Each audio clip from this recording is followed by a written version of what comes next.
Assalamualaikum warahmatullahi wabarakatuh. Saya Muhammad Wildana Kinopalino dari semester 3B akan mereview mata kuliah Hukum Pidana dalam lanjutan yang telah disampaikan oleh Ibu Profesor Haja Hendi Nuraini SHMH dan asisten dosen Bapak Dr. M. Rendi Aridayandi SHMH. Alasan gugurnya hak untuk melaksanakan hukum yang pertama ada dalam KUHP itu matinya terdakwa diatur dalam pasal 83 KUHP. Yang kedua, ada daluarsa diatur dalam pasal 84 sampai dengan pasal 85 KUHP.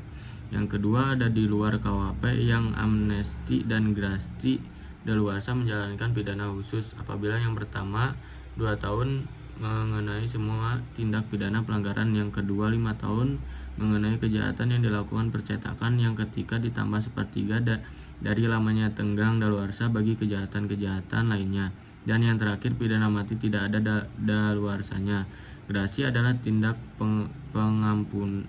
pengampunan dari raja atau presiden yang merupakan kemurahan hati raja atau presiden yang berkuasa sehingga terhukum dapat menerima atau menolak grasi. Grasi adalah menghapuskan hukuman yang telah dijatuhkan oleh hakim, baik untuk sebagian atau seluruhnya, atau merubah hukuman yang berlainan sifatnya. Tujuan grasi adalah sebagai koreksi atau keputusan pengadilan dan dapat dilakukan oleh terhukum atau hakim apabila dalam menjatuhkan putusan terdapat kesalahan atau kehilafan. Yang dimaksud dengan kejahatan, kesalahan adalah apabila hakim yang telah menerapkan peraturan terhadap suatu tindak pidana sehingga akibatnya dalam penerapan sanksinya pun salah.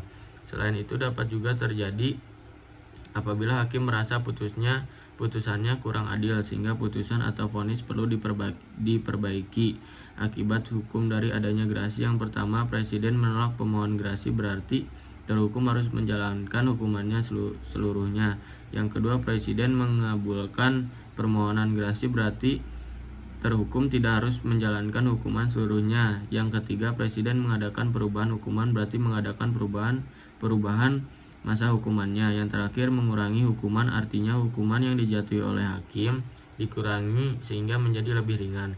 Macam-macam grasi, yang pertama ada grasi duduk, grasi jalan, dan grasi jabatan. Perbedaan antara grasi dengan amnesti dan abolisi: yang pertama, grasi merupakan masalah yang menghapuskan hukuman, sedangkan amnesti adalah masalah yang menghapuskan tuntutan dan hukuman, dan abolisi adalah masalah yang menghapuskan tuntutan. Yang kedua, grasi ditujukan kepada orang-orangnya atau terhukum, sedangkan amnesti dan abolisi pada perbuatan. Yang ketiga, grasi diberikan setelah ada putusan hakim yang mempunyai kekuatan hukum yang tetap, sedangkan amnesti diberikan sebelum dan sesudah adanya vonis, tetapi abolisi sebelumnya adanya keputusan hakim atau vonis. Yang keempat, dengan grasi kesalahan pelaku tetap ada, sedangkan abolisi dan amnesti dianggap tidak ada kesalahan. Yang terakhir, grasi ditunjuk untuk mencari keadilan sedangkan amnesti dan abolisi untuk tujuan politik. Sekian dari saya. Wassalamualaikum warahmatullahi wabarakatuh.